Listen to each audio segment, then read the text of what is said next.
Let's start with all the news topics first. Game comes out October 11th, but depending on the version you get, you can play 3 days early. There will be 4 additions to the game, with the basic one being $70 in the US. Offline multiplayer is in the game, and they finally showed off some more of the gameplay. We'll get into all these things a bit later though, as first, there's a trailer I didn't talk about. So what happened in that trailer? Well, my favorite character was confirmed, and screwed up. Now, fair warning, I'm going to go on a bit of a rant about how they did that, but I hold that anyone can get annoyed if a game screws up one of their favorite characters. In terms of Caulifla, it wasn't that bad except for they didn't give her Super Saiyan. In a series known for giving each character all their forms, it doesn't make sense that they just drop it here. The worst thing though was Kefla. Oh man, this was bad. To make it worse, this is the screenshot they decided to go with to show her off. So this wasn't me searching around for a bad picture. To just go through things fast so we can get to other stuff, her model is too small for Super Saiyan 2, she should be bigger and is too scrawny. Her shirt is clipping through her arm, the pose is wrong, and the attack color is wrong. It's surprising how bad they got this. With that out of the way, let's do a quick roster update.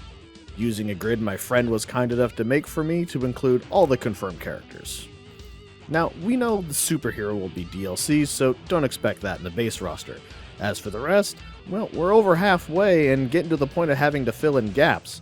They still haven't put another 17er Piccolo in, meaning I hope they have something in mind for more supers, because doing it like BT3 means 2 supers for 17 from Cell and the Tournament of Power, that won't work.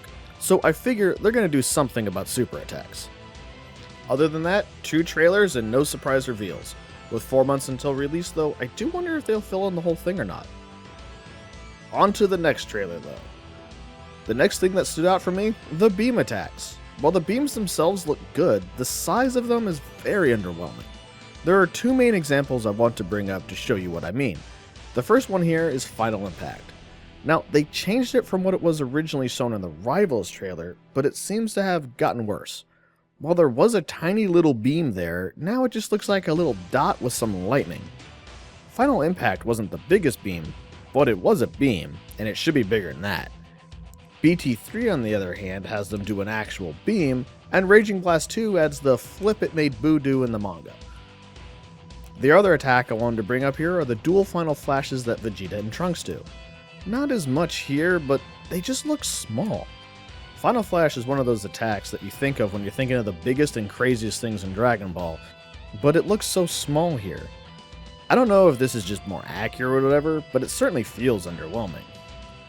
And since I'm sure some people will comment that I'm being overly negative, just let me say that what I wanted to be able to say is that Sparking Zero has the best beams, but I can't. Now, the game isn't out, so we'll see whether the final product brings, but so far, this is something that's coming up short for me. Moving on to something more positive though, we're gonna have what ifs. They seem to be built into story mode, so this could turn out to be pretty interesting and fun. I hope they're more than just one and done stages and actually get to play out though. Until we really see how it works, it's hard to tell if this will be a good feature or an amazing feature. It will only make the game better though. They also confirmed that offline multiplayer is gonna be a thing. It's gonna be pretty restrictive though. This was clearly not planned to be in the game at all, so I'll give them credit for listening to feedback and putting it in, but the amount of restrictions here is crazy.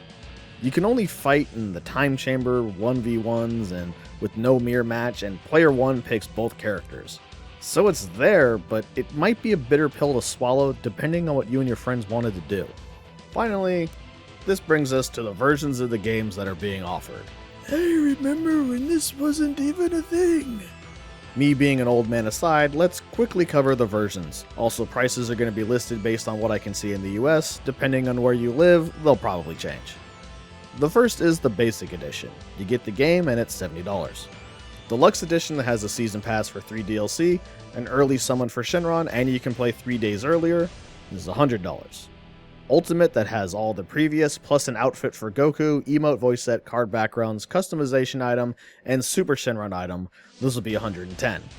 Lastly, the Premium for collectors that I will ignore for the rest of this, as it's $230 and only for people who really want this game. All of this comes with a pre-order bonus for early unlocks of Gogeta and Broly, along with a new character. This annoys me. The first reason why is pretty simple. Pre-order character. Not everyone will be able to pre-order the game, for a large number of reasons. They haven't shown who the character is yet, but they don't really care. I don't like content being locked behind a pre-order that matters.